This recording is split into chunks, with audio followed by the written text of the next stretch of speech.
Welcome. Welcome to this presentation.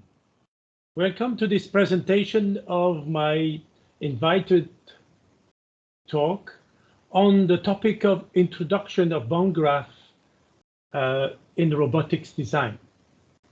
This is going to be part of the Global Summit and Expo on Robot Intelligence Technologies and Applications, the one that was supposed to happen in Lisbon, Portugal.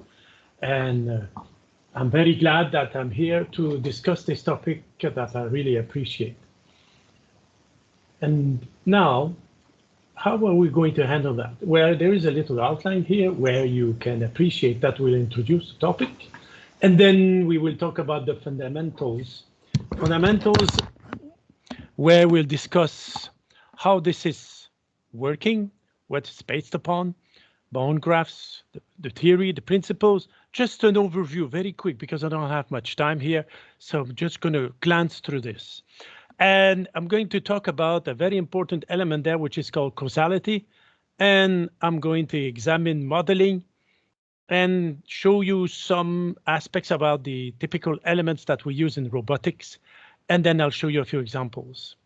And that will be it, and unravel with a set of questions for you afterwards. Now, how did it start? Well, it started very early on in the 60s when the guys like Carnop and Rosenberg started to imagine the bone graft and establish the key principles.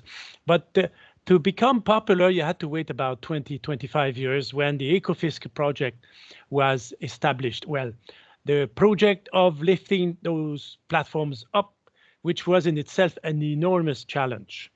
Here, there was a need for a simulation, because to lift all of that together was a bit of a challenge that the company that contracted the company that did manage the EcoFISC was not able to handle completely at the time.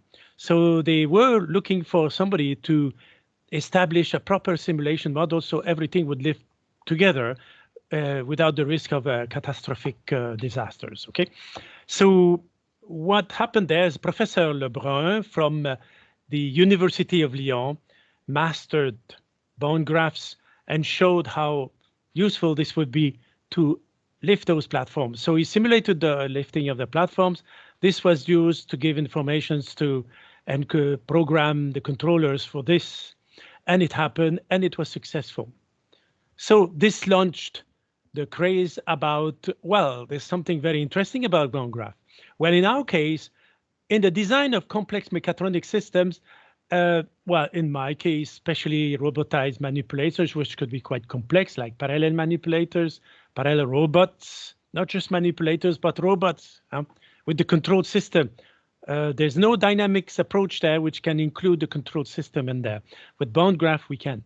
Redundant robots, deployable robots, or deployable mechanisms like they have in space, hybrid systems between parallel and serial robots, the mix of dynamics that we find in many systems around in mechatronics. Bone graft is suitable for these because they allow dynamics modeling complexity and multi-layers. Here's the example of the most popular software which can allow you to handle the graphic nature of the bone grafts, because the bone grafts are graphical, and that's their power. A bit like what we do with Simulink or software of that sort. It empowers you with a lot of capacity, and we'll see to that extent. So we have AMISIM. Again, this is a spin-off from Professor Lebrun's activities, and now it's now part of Bosch. And there's 20Sim, which is more affordable for universities. Now, what's the principle? Well, the principle of bone graft is an exchange of power between two parts, or two positions, two elements, which is what we do in mechanical systems like robots. Well, we're going to transfer power from A to B to C to D through different means of transfers, through different means of transformations. This can be suitable for any dynamic systems because any dynamic system has an invariant characteristic. So the flow of power from one part to the other is represented by a bond. graphical bond, but then this means something. There's something built upon that, and you will see. And there is a very simple calculations in the power bond. And the bond is constituted of two elements, an effort and a flow. With this, you can model everything. Normally, in the dynamics approach that we traditionally use, like I use virtual work for parallel robots because that's the fastest, that leads to fastest results, but everybody uses their own. You start by having a physical system that you choose from physics, and then that physical system is modeled, and we use it with an engineering model, but usually it's specific to the nature of things. And if it's a mass spring damper system, it stays there. And often it doesn't handle well the change of systems between electrical, magnetic, or others. From the engineering model that you provide there, you try to make it often very simple, simplify it, linearize, all that happens there in dynamics. So we can write differential equations which can be solved. If they are too complex, we cannot solve them. Oh, it's very hard. It takes a long time.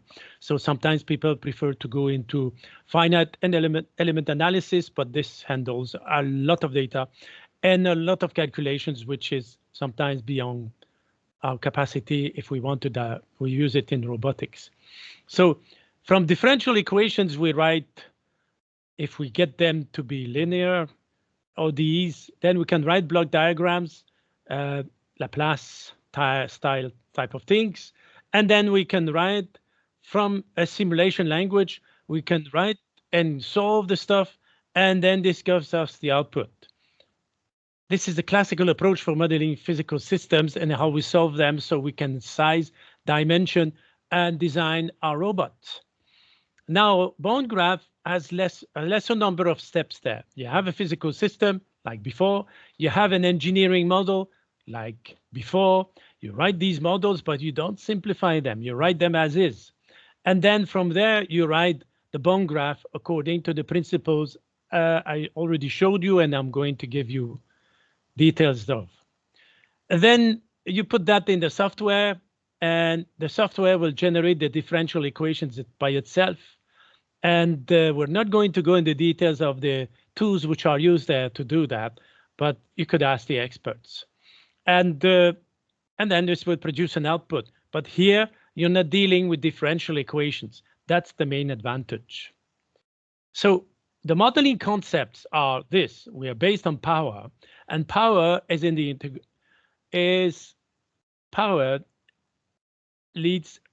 is reached from the integration of E dt, E, which is the effort over time. And then we have a flow. So power is, as we've seen here, power is E multiplied by F, so effort multiplied by flow. And we have P here, which is momentum, which is the integration of the effort. And we have Q, which is the displacement, which is the integration of F, of the flow. And as you can see, the power of bond graph is we're going towards the integration, and we'll see how strong this is. The modeling concept says that it operates from a graphical description, which is this symbol here, which looks like a semi-arrow, on top of which you have the effort, below where you have the flow. Power is big P, this case, is equal to E multiplied by F, so the effort multiplied by flow. The energy flows is represented by the directed harpoon that you have here. And the two aggregate variables, E and F, are responsible for the energy flow. And the hook of the harpoon will tell you in which direction the energy flows. So it can flow in any direction as long as you put the harpoon properly. And the term above refers to the side with the hook. Now we have two types of junctions. And we will write what they call the zero junction, where the efforts are equal on each branches. And again, in exchanging energies between that junction and others. So here we have 5 junctions. We can have as many as we wish, unlimited. And in the case of a 0 junction, all the efforts are equal on each leg, but the flows are summed and it goes to 0. And then we have the 1 junction where the flows are equal, but the efforts is the sum of all of them and goes to 0. It does look like Kirchhoff's, the laws of Kirchhoff's that we use in electrical engineering, isn't it? But it's very practical because you can build very complex networks of devices, and this allows us to analyze them in any format, in any mix of formats. And that's what I want to insist there. Bond graph allows you to mix the formats. So you could have hydraulics, electrical, and mechanical and chemical all together, and thermal. Now, the big thing that is about the causality. So we have effort on one side and we have flow on the other side. So these variables have to be put together because we need an effort to be able to create a flow. So we need the causality. Something is going to cause something. Usually it's the effort that causes the flow. We need 2 equations to compute values for these 2 variables. And it's possible to compute one of the 2 variables at each side, always. So the vertical bar that we show here below is going to tell you where the flow is computed. So if you have one point here with a node or a junction, and you have on the right another junction, and this shows that the flow will be computed on the left side. But you can write it on the right side. This means that the flow is going to be computed on the right side. That's very flexible, depending what your model allows you to do, depending what you can calculate, what you can find. Now, the strength of bond graph, it fits perfectly the mechatronical paradigm that all systems behave in the same manner. So we can write an effort for each of the type of systems, and we can write a flow for each of any of those systems. So you can see the ones you prefer there, and you can use all of them in the same system. So can you use any mix of them? So of course, the effort in electrical is voltage, and the flow in electrical is current. Of course, the effort of E essentially in mechanical systems is either force or torque, and the flow is velocity or angular velocity, depending if it's translational or rotational, but it could be together. Hydraulics, well, effort is obviously pressure for hydraulics, including pneumatics, and the flow is actually flow rates, mass or volumetric. Okay, in this case, m cubic is volumetric flow, but this could be also including mass flow, okay, rates. In chemical, we have the chemical potential, joules per mole, and we have the molar flow, moles per second. And then we have thermodynamics, of course, and we have the temperature difference, which is going to be the effort, the potential for effort, and the entropy flow, which is going to be what we call the flow here. Now we have different ways to model these simple components. We have I for electrical inductance or mechanical mass. You can write I, or you can put M if you wish. C for electrical capacitance or mechanical compliance. C is called compliance or 1 over K. So R is for electrical resistance or mechanical friction, R. And TF represents a transformer. So we have all kinds of transformers in the real world. Could be a gear system, could be a transformer, electrical transformer, could be any kind of devices which transform from one form to the other, okay, or changes the speed, or can change the torque levels. GI represents a gyrator, and as you can see, we have a little d there, so we have the diameter of the device there, which is shown as a parameter, and the TF is also showing you M, which is shown as part of the transformer. So there is a value of, there's a ratio here in the transformer, depending what you're dealing with, of course. SE represents an effort source, and SF represents a flow source, as we have many in electrical engineering for both. The advantages of that, as already told you, allows you to model all the dynamic systems all in one place. You can mix them. Simulations require less resources. because you don't have to write those differential equations yourself. You don't have to worry about them, and it does not exponentially exploding with the complexity of the system. I will show you an example of that. All aspects of simulations are repeatable.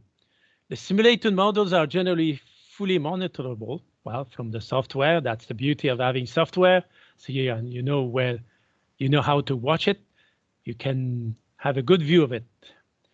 All output variables and internal states are available. That's another strength of using bond graph and having the flow of power between one point and another. You can monitor the internal states. So you could even write a state space out of that if you wish. Control can be included.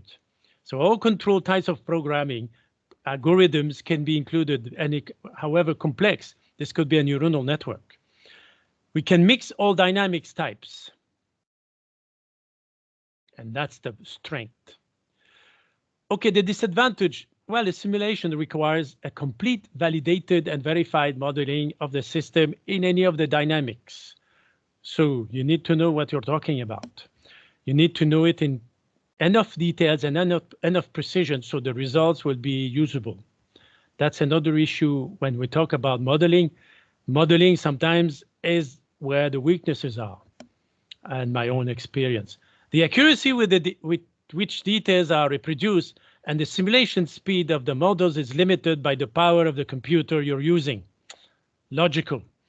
The more capacity you have, the more memory, the more you will be able to handle. But it's true of any systems and any solving, and especially with finite element analysis. So you can say bond graph is giving you an advantage, but it's comparable to others in terms of complexity. But we'll see later that it's actually linear complexity versus the complexity of the mechanisms and devices, which is not the case with a lot of the dynamics modeling.